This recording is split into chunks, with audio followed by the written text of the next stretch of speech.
tẹ́ ẹ bá pa èpo jẹ̀bù nígbà tí ìtọ́jọ́ méjì tẹ́ bá débẹ̀ ẹ ní rójú bí ẹ ti sáàdá lára rẹ̀ mọ́ ọlọ́run ó ti bu àṣírí igi padà gbogbo igi ọ̀pọ̀lọpọ̀ tẹ́ bá sá igi míì kọ́dà bá sá igi míì yípo nígbà tí ètò oṣù mẹ́fà yóò ti kú tẹ́ bá sá lọ́gbẹ́ yípo onísàlẹ̀ báyìí àwọn bàbá máa pa igi báyìí wọ́n sàládà yípo bí jẹ̀bù kọ́ o tẹ́ bá pa igi jẹ̀bù nígbà tí ìtọ́jọ́ méjì tẹ́ bá kọ́ra lọ bẹ́ẹ̀ ní rójú bí ẹ ti pa mọ́ ọlọ́run ti bò láṣìírí padà yóò daṣọ àṣírí èpo mi bò padà ẹni bá wá fi èpo igi jẹ̀bù sí bá a ṣe wá máa ń lòrè ẹ bá ti jí láàárọ̀ ẹni tó bá tí ọba lè wọ oyin àmọ́ foyin là bí èèyàn bá lè wọ oyin èkuru àmọ́ fi jẹ èkuru funfun àmọ́ èkuru funfun ní máa ń ṣiṣẹ́ jù tẹ́ bá ti wá fi tẹ́ bá ti wá jẹ tẹ́ fi jẹ èkuru funfun èèyàn lọ ṣe sàárà fáwọn aláìní pẹ̀lú ògùn Ọlọ́run iṣẹ́ yòówù ti bá ń ṣe òun náà máa àsìkò yàtọ̀ sí rere orí ètò yìí ètò wa tá a wà nígbà wáṣẹ̀ ni nígbà ayé àtijọ́ nígbà ayé àwọn bàbá wa èmi ọmọ yín tí mò ń sọ̀rọ̀ látàárọ̀ tẹ́ ń gbóhùn ẹnu mi àìní gbọ́ yín mọ́ lákòókò àìní gbọ́ mi mọ́ lákòókò yìí Ọlọ́run ní fi ṣe ọlá abú fún gbogbo wa lákòókò ẹ máa gbọ́ mi èmi náà máa bá yín ẹ máa rí mi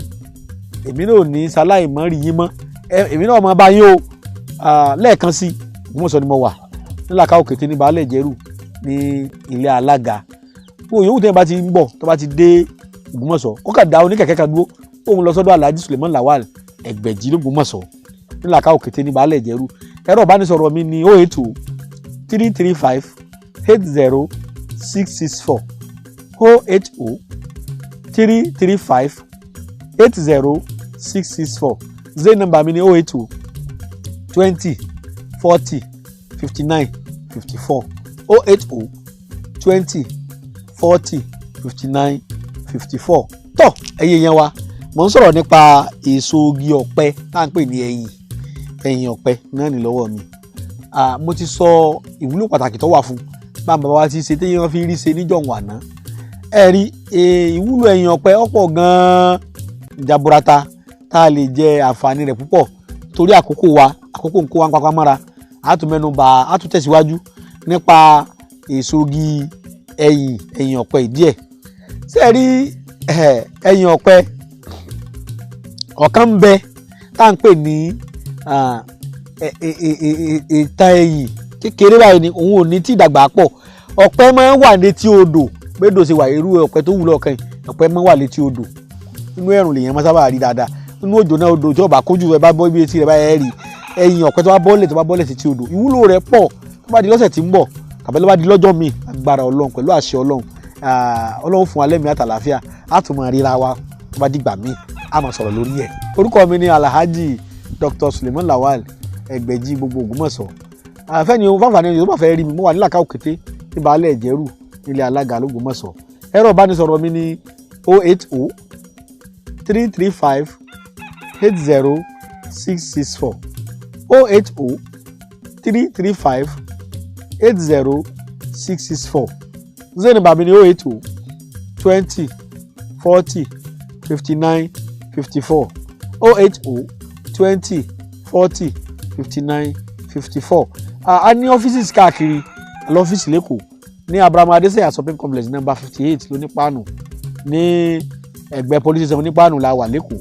a wà l'Àbújá wà lápẹ̀nítẹ̀ ní Ṣakí a wà l'Ògbómọ̀ṣọ́ a wà ńlọrin a wà káàkiri ṣùgbọ́n ẹni òwú tí yóò bá wọlé tẹkùn fúnra rẹ̀ ọ̀rọ̀ mi di ọ̀rọ̀ ẹkùn ni ẹni tí ó tẹkùn ẹni tí ó rẹkùn òkèèrè ni wọ́n ti jọ dúró wò ẹni bá fẹ́ dẹ́kun gangan tó fẹ́ mọ ẹkùn gangan yóò wọlé tẹkùn ni Ògbómọ̀ṣọ́ lèmi wà ó dìgbà kan náà. Ẹgbẹ̀jídé ìdùnnú ṣubú láyọ̀ ìwọ táyé ń pọ́n lójú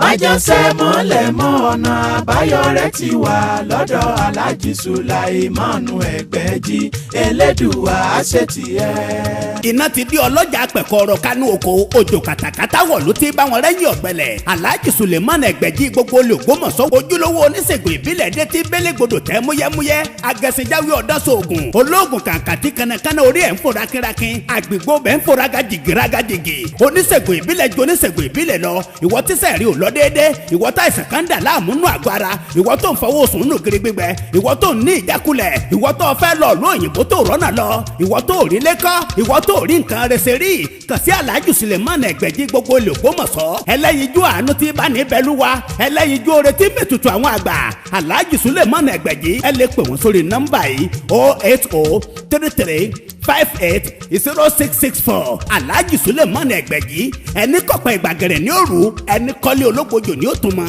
ẹni tó robi sí ọ ni bí ó padà bá ibi ò ní bá wa tọmọtọmọ ẹ sá mọ́ sàmì.